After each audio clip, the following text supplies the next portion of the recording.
We need it. Oxygen.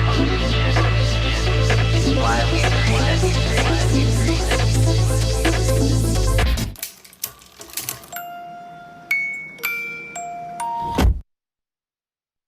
Hey everyone, welcome back to another episode of Small Biz Stories. I am your host, Dr. LL, and you know the drill by now. Every week we bring you somebody who has enormous expertise in some lane related to entrepreneurship or small business ownership. Today, as usual, you've come to expect it. No, right? No surprise. We've got a great guest here, Cary Prejean, who's the founder of Business Strategic Advisors. And he makes a very, very bold claim on his LinkedIn that he can back up, that he can double your revenue and income profits within only 9 months. Cary, with that, welcome to the show. Thanks for having me, Laura Lynn. Happy to be here. Well, first up, let folks know you're in Baton Rouge area. Out of the couple hundred guests we have, I don't think I've had a guest from Louisiana yet. So this is Well, nice. Welcome. thank you. Yeah, Louisiana proud. Well, there you go. See, and I'm sitting here melting in New Jersey. It's 99 degrees. The air conditioning is doing whatever it can, and I don't think it's adequate, but there we go. And you're down there in Louisiana, so it might be a little swampy down there, a little hot today. Yeah, it's not 99 degrees, but with 80% humidity, it feels like 105. Oh, ouch, ouch, ouch. Not so good. Yeah. So that helps us paint a little bit of a picture. What I always like to do for our guests who are having just the auditory experience, where they're tuning in from iHeartRadio or Spotify, wherever they're coming in, I have our guests paint a picture of who you are, the room you're sitting in, the location, so they can kind of get the sense for the visual, so they can create a picture of you in their heads as we have the podcast. So why don't you describe you and your environment, Cary? Like physically? Yeah, so Oh, people get a okay. sense. Okay, physically, I'm 6'2". You can't tell that from the screen. I'm 70 years old. I'm sitting in an office inside my house that used to be a bedroom. There's a picture of my family home in the background. There's a few Lovely, edge wep. Huh? What's that? lovely. Yeah, that's where I grew up. And there's some edged weapons on the back wall. I'm just a big fan of edged weapons. That's all. So yeah, this is where I work. This is what I do. I meet with clients from South Florida to Seattle, all through the magic of Zoom. Ooh, excellent. See, I love that now that you've painted the picture. This gives a sense. Now, I want you to answer the question what you are really good at. You Cary, not your business strategic advisors and what you do and how you help clients, but what you Cary are really good at.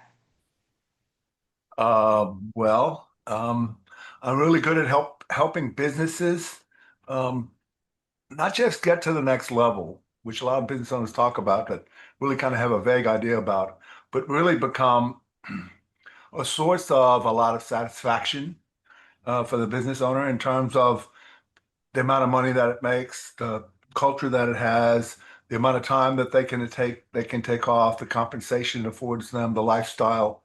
They go from being basically an overworked, glorified W-2 employee to really being able to do what they want to do. They be able to kind of build the lifestyle that they want, have adequate compensation as well as wealth building, and that at some point when they exit, either voluntarily or involuntarily, the business is going to be of the most value to them at the time. Because that's what we try and do is what can we do to make this business valuable? For most business owners, it's their biggest asset. Oh, absolutely. And that was actually one of the things that drew me to you through your publicist when she talked about framing you as somebody who helps business owners go from being operators to owners, right? Because we all have that dream of business ownership. Oh, I can sit on my boat on the weekends, or I can go fishing when I retire and not retire at 85, but retire at maybe 60 or 65. But the problem is we all get so mired in the minutia that we're Yeah. working constantly right in the business instead of on the business. So talk to us a little bit about your well-oiled machinery program. I think that's a brilliant name and what it does, how you help people. Yeah, it does three things. Number one, it works on getting the business owner out of the, as you say, the minutia of the business, right? Because the thing is, how do business owners go from having these wonderful ideas and turn on revenue, they start their own business, and like 10 years down the road, they're stuck micromanaging everything all day, and that's what they do, and they don't enjoy it because number one, they're not trained in it. Number two, they're not good in it, right? So, but they're having to do it because if they don't do it, the place falls apart. But that what they don't get is that they've trained their employees to unknowingly, of course, to only take things so far. Because the business owner runs around with, "You're not doing it my way," and I've heard that. I've heard that from employees of clients. It's like, "Yeah, I solved this problem, and what I got was, well, okay, you got it, but I wouldn't have done it that way." Well, who cares? Did you solve the problem or not? But that's a big thing. And here's the catch, is that the business owners, they start the business, they grow the business, it's like their baby. So they're very willing to trust what they see as employees who are there just for a paycheck for the most part. I'm going to turn my business over to you and you're going to take care of it as good as I am. No, it's not going to happen. So the message to the employees is, I don't trust you. I think you're incompetent. And in turn, the employees don't trust the business owner either because, um, basically the message they get is, read my mind, do it like I do it, or you're stupid. And a lot of times it's, so they don't trust the business owner. And it turns out to be these, what do you call a transactional relationship, where the business owner says, I'm going to pay you so much. And the employee says, I'm going to do what I got to do not to get fired. Right. And neither side's going to give extra change, right? It's going to be exact change every time. So the business owner then is forced to run around and make sure his way or her way is getting done all the time, which turns into micromanagement, which kills morale, which kills productivity. Instead of, and again, they haven't been trained, they don't know, processes, standardized processes for every critical function in the business will help them step away from all that and let the people follow processes. The biggest thing we need from business owners about processes, what are the results we want to see produced consistently? And that's, again, for some business owners, that's really hard because they've never stopped to say, okay, what are the results I want to see here? A lot of them are kind of vague, like, well, just make it work. Okay, well, they're going to make it work, but it's not going to be your way. And you're not going to be happy with that either. So tell me exactly what are the results you want to see. Let your employees design the process because they do it at the nitty gritty. And if you tell them it's not theirs, it's yours, they don't own it, and you're going to miss some steps. So let your employees design the process to produce the results you want. Make sure it gets tested and it produces those results. And once that happens, step away from that part. You'll be amazed at the morale that comes up, the productivity, the profits increase, your cash flow increases, your headaches decrease. It's good all the way around. So you outlined, I don't know, a dozen problems and mistakes that the average business owner and entrepreneur makes. You outlined the key principles of change management and process improvement and what people should be doing to get there. So let's unpack it because that was a ton of great value. Well, and I So, left off two of the things in the well-oiled machine, but anyway. well, we'll come back to that, Cary. Okay. So with respect to the problems that we talked about that the business owners are making, they're not trusting, they're micromanaging, they're just staying too involved in the day to day and not looking at a high enough level. Do you think that that's the biggest problem that is preventing business owners from going where they are in the revenues now to the X level that you bring them to? Or is there a bigger problem that you see? Well, I know it's a bigger problem. The base problem, as I see it, is that they're blinded. They don't see that they're the bottleneck, right? One of my things is if you can't step away from the business or it'll fall apart, you're the bottleneck, right? And that's the hardest thing for some business owners to admit that, wait a minute, wait, I started this business, I own this business, I've been with it for the last 20 years. How can I be the bottleneck? Yeah, yeah, precisely. You are the bottleneck. If you can't see that you're the bottleneck, you're the problem. So that's the one cognitive blindness that is one of the first things I work on is, and I don't want to say you're the bottleneck, but just kind of point at it in a few different ways. And at some point they go, oh, I'm the bottleneck. Yeah. Yeah. Is there resistance? Like, Yes, of talk course. about that, like why they Well, of course don't. there's resistance. How can I be the bottleneck? This is my business. I owned it. I started it. I own it. I've been around with it. How can I be the bottleneck? I've been around these last 20 years. How can it be me? It's these idiot employees that they don't get it. They don't see what I see. Of course they don't see what you see. because you're a business owner, you're an entrepreneur, which is only about 15% of the population. They're worker bees. They don't want it. They see what you do as taking a lot of risk. They don't like the pace that you work at. They don't like how you can jump around from subject to subject to subject. They want nice, steady work.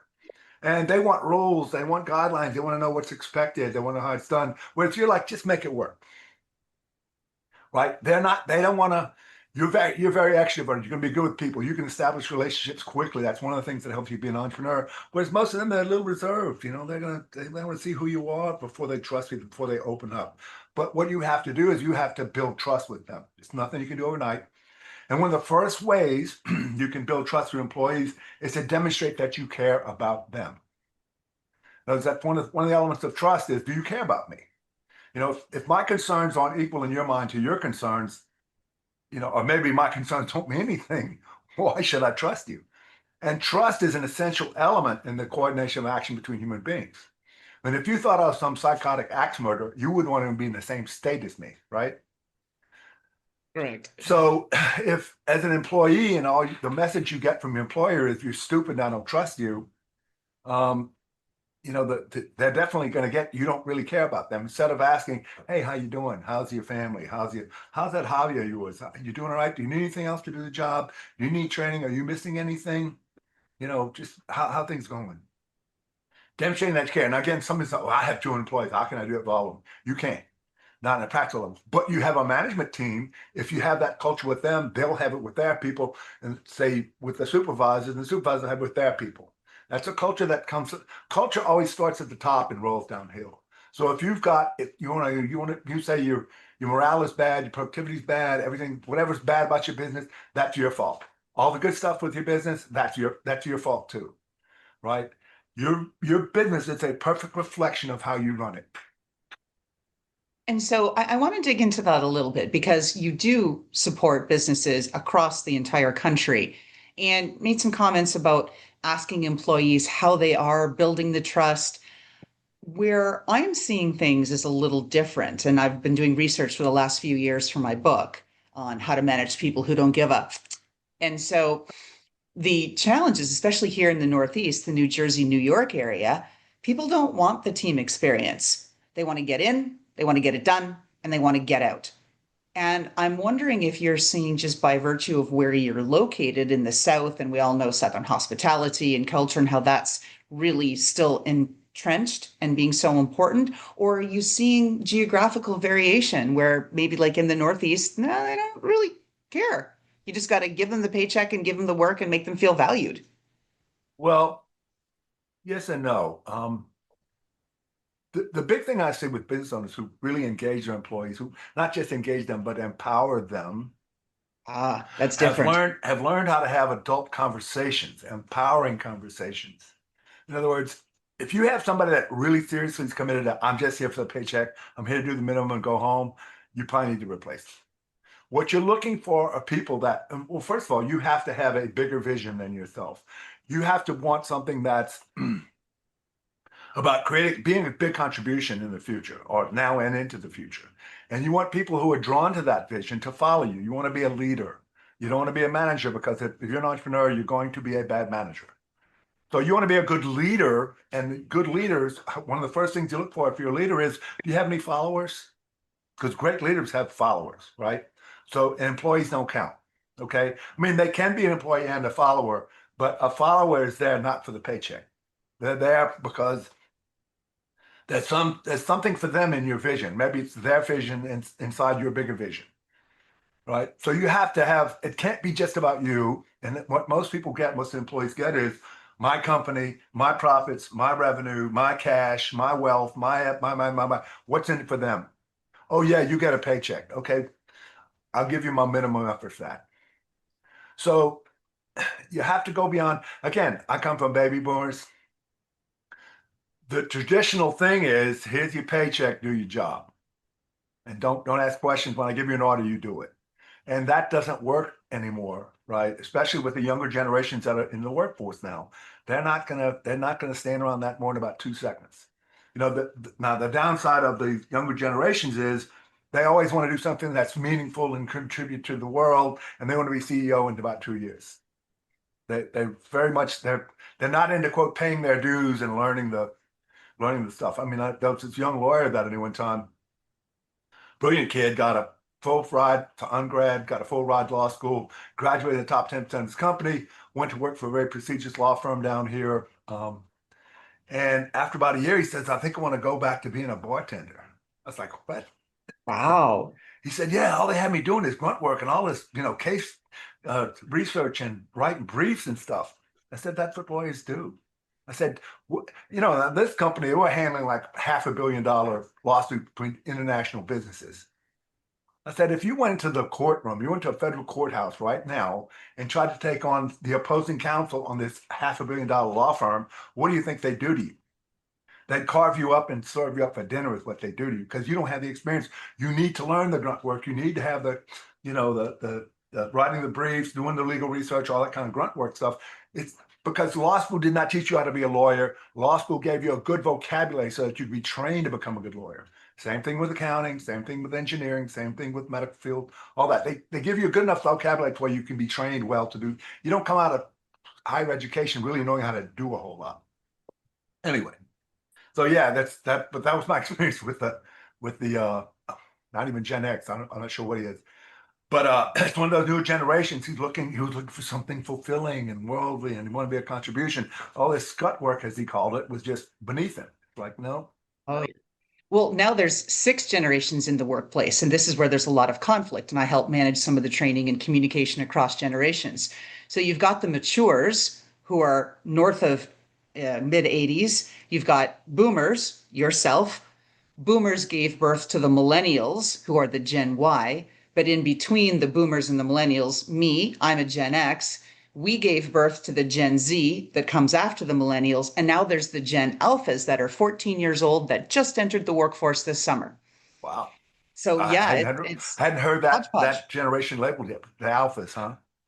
Yes, they've just come in, aged 14. So summer programs and things. I've seen, golf courses, caddying, these kinds of things that they're allowed to do. Obviously, there's limitations in which you can ask a 14-year-old, but that's where it is. And Cary, I just love the explanations that you put in describing where entrepreneurship is and who entrepreneurs are, right? There's a certain type of, I guess, stereotype to the entrepreneur. Very, very comfortable with risk. 50% self-identify as ADHD. That's why we can all handle multiple things at the same time. We don't necessarily need a lot of detail. We just figure it out because we problem solve. That's the whole thing. That's the essence of entrepreneurship, right? Find a problem, create a solution, make money while doing it, right? That's the whole thing. And I think that, and what do you think of this actually? What is the question?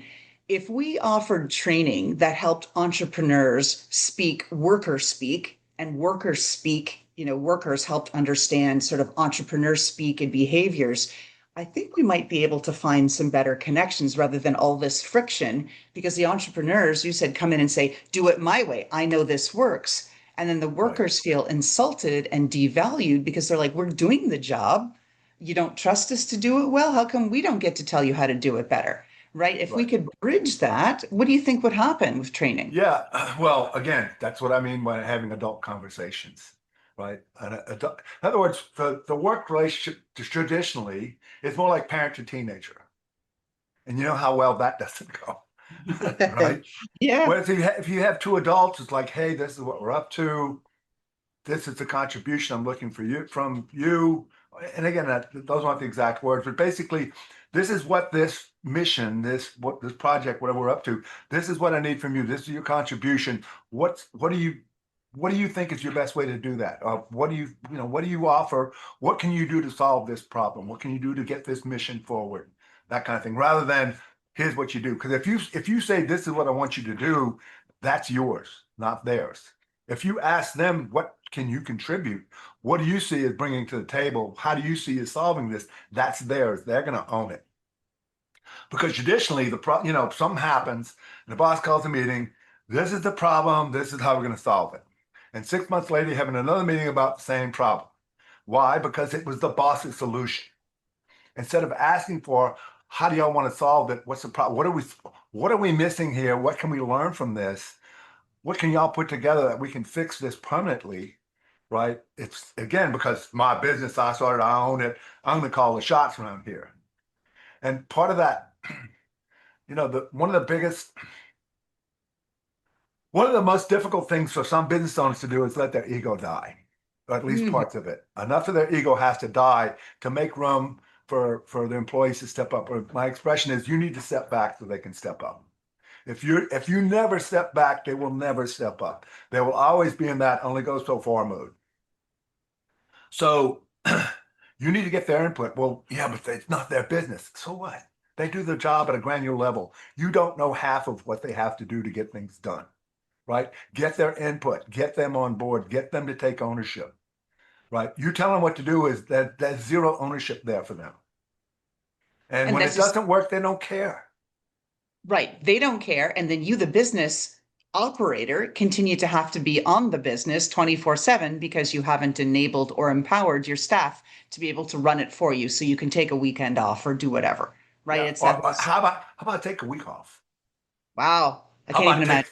how about take 4 weeks off? Because the business is running so well on the systems, on the processes that run the business, it doesn't need you there day to day. Now, it still needs your contribution in terms of strategic relationships, generating big revenue, hanging on to the big customers and the big vendors, suppliers, that kind of thing. But again, your job is be the visionary. What's the vision? Where do you see this business headed in the future? Right. And on purpose, intentionally build that business rather than I hope it comes. Yeah, hope is not a strategy, as we know. Right. I've tried it myself, actually. It doesn't work. No. Nope. And talk to us about when the entrepreneurs are there and okay, say they've listened to your advice and the well-oiled machine program that you put them through. They say, okay, Cary, I'm going to ask my team and ask them how to do their job better. I'm going to give them the tools and let them do it. And I'm going to try to step away, step back. But the solution they come up with doesn't seem good. It may not be perceived as good, right? Because we're hearing that seems to be a big part of the problem. Because like I didn't create it as the entrepreneur. Do you advise that the entrepreneur just truly let them try it? No. Okay. Okay. So let's Okay. let's So what the entrepreneur has to be clear about, what are the results you want to see produced? Okay, so come up with a process. Now test the process. Does it produce those results consistently? If so, yes, let's input it. Even if it's not to the boss's way, liking, whatever. If it works, if it's economical, if it's, you know, it's efficient and effective, who cares if it's the boss's way? Rather than, hey, we want ping pong tables and bean bag chairs and free lunches. Okay, go to Google. That's they have that there. But again, it has to be something the employees are going to take ownership of. They have to come up with a process, and it has to be able to produce the results. The ownership declares what satisfaction the employees are charged with producing a process that produces those results. got it. Now, we talked about books a couple of times. I know that Yeah, you're an author. Do you want to talk a little bit about the books? And I believe you've got one coming to market here shortly. yeah. I have one. Yeah, I'll show you a copy of it backwards, but Optimize. It's the first book I wrote a couple of years ago, and it's basically talking to entrepreneurs and saying this is how you look, right? Um, and I've gotten some great feedback about it, um, especially to the entrepreneurs that really get the quote, "I'm the bottleneck." And the transformation to go from being the little tyrant that goes around and beats people up and not doing it my way to being the leader is not an easy one, and it's not a short one, right? It takes you killing off some of your ego along the way and being committed to something bigger than yourself. Rather than you can't hanging on to this my way thing, just gotta go. But again, you can't just throw the reins up and hope everything goes well. They have to demonstrate, employees have to demonstrate they're building processes. And as they build processes that work, you can step back and step back and step back. And all of a sudden, one day you wake up and it's like, I don't have to be there every day. Right. So That's this is what that talks about. Talks about how everybody has what's the word I would say here? Everybody operates knowingly or unknowingly, mostly on automatic. And what I mean by that is we all have a narrative that tells us what we see, hear, feel, taste, touch, smell. Um, again, here's a fallacy. Most human beings look out in the world and think, well, yeah, I see that, and everybody else sees the same thing.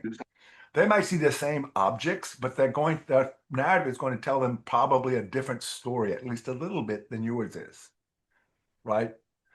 I mean, you can have, say, a person my age and my grandson look at the same thing. We're going to have fairly different stories about it just because of age, perspective, all that stuff. So when business owners look out in the world, they think their employees have seen what they see, and they don't. Right? Like not even close. The business owner look at this opportunity, and the employees go, "Oh God, that looks risky. That could bring the company down." So what you have to get in touch with is what is your narrative telling you, because most of it's on automatic. When people react, and I've seen business owners like throw tantrums and scream and cuss at people because something goes wrong. And they don't like, hey, I think I'm going to throw a temper tantrum here and reduce these people to tears. They don't, it's not a conscious decision. It just happens to you. You get triggered as that thing in the cancel culture. Oh, my triggering room. Well, yeah, we get triggered, but you have the opportunity, you have the possibility, you have the choice not to get triggered because it's just narrative. It's just a story you're telling yourself. Tell a different story and you react a different way. You can have the same event and have many different stories told about it, and you have very different experiences. I mean, all your emotions, because that's generally what happens. Some emotion gets triggered, and your narrative tells you to do whatever, and it happens. And next thing you find yourself a few minutes later, like kind of like, what happened? Have you ever done something, reacted in a way, and ooh, I wish I wouldn't have acted like that. Of course. So you didn't like, hey, I think I'm going to do whatever, but it happened. You just like, it's kind of like a ball. You throw a ball, it's going to land somewhere down the road, depending on how much force you put with it, the arc of it, all of that stuff. The ball didn't have a choice. It was thrown, it landed there.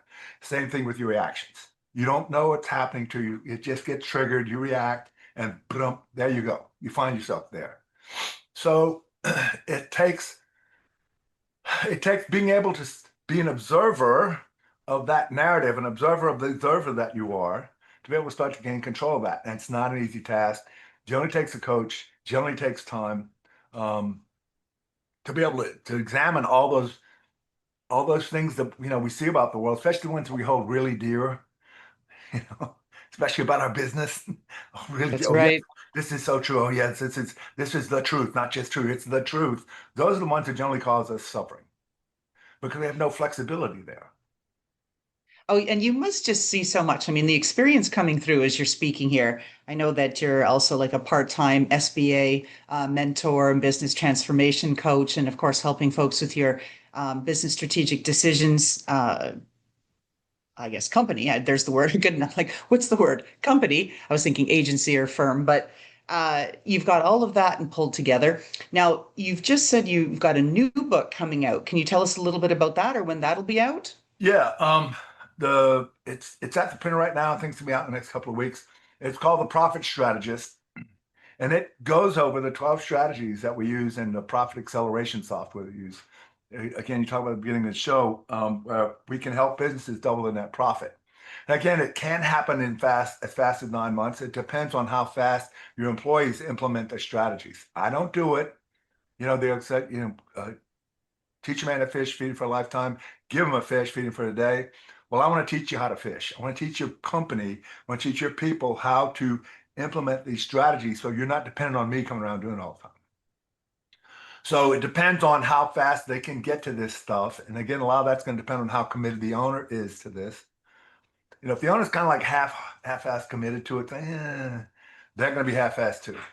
If you're like really committed as an owner and let me work with your people, and you're going to have to build a little bit of identity with me and give me a little bit of authority to like coordinate action, make requests, hold people to deadlines, hold people accountable. And yeah, we can get it moving pretty fast. A lot of times it takes somewhere closer to a year and a half. But yeah, and again, here's a magic point. You don't need big moves in any of these strategies. You need about an average of 1.5% per each 12 strategies. You will double your net profits in a year. Wow, that's incredible. And so if we, as we're coming to the end of our show here, if we summarized, or if you summarized, really the key thing that an entrepreneur has to do to crack that nut to doubling their profits within a year, What do you think it is, Cary?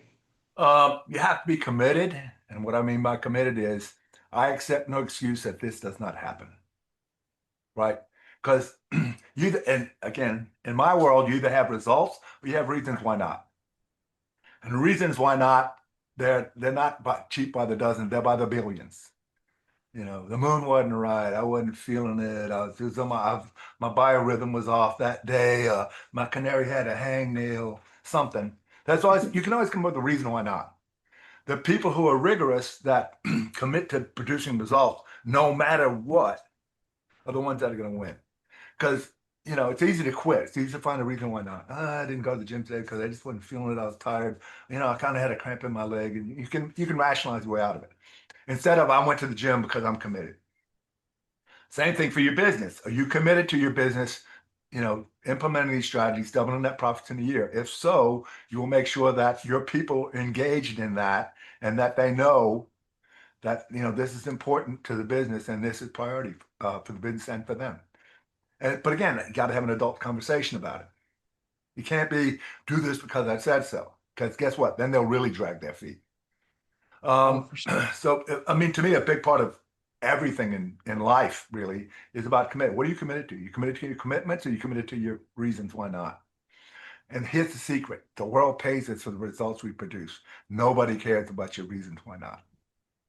Oh, bingo, bingo. Well said. I mean, that's going to be, I think, the tagline we'll put in the notes. So, Cary, how can folks get in touch with you? Where can they find you or your business? Yeah, I'm on LinkedIn, just Cary Prejean. I have two websites. One that's about the Profit Accelerator. It's strategicbusinessadvisors.us, and the advisors is plural. The other one, which is more about the well-oiled machine process, is strategicbusinessadvisors.org, O-R-G. And you can schedule an appointment with me in either place, free consultation. Happy to talk with you. Can't do better than that. Folks, you heard him. We got Cary here. We're able to find him. Cary, last question. It is our signature question of our podcast. If our listeners got to peek into your closet, there's got to be something in there that speaks to your personality, a certain style of clothes, a piece of shoes, a baseball cap, something that speaks to it. So tell us what we're looking at and why that personifies who Cary Prejean is. Yeah, no baseball caps. My clothes closet is going to be, you're going to see a bunch of long sleeve button down shirts. You're going to see trousers that are cuffed with pleats, and all my jackets are double breasted with peak lapels. There you go. So styling, super styling, and highly, highly professional. I would not have expected anything less from you, Cary, just given the conversation and the wealth of information you shared with us today. So, with that, folks, we are delighted. Thank you so much, Cary, for Strategic Business Advisors. He's got the .com and .org, his well-oiled machine, so you can look at his process to figure out how you can double your profits within a year by working with him. And several books. Look for him, I guess, on Amazon to find your Yeah, books. yeah, yeah. The optimized and the 10 secrets of business owners we didn't get to talk about that, but they're both on Amazon. And the third one, Profit Strategist, will be in the next month or so. Excellent. So, with that, Cary, thank you so much for being on our show. Laura Lynn, loved it. Appreciate the conversation. Love to be on your show. And how about that fantastic intro by Touch Circle?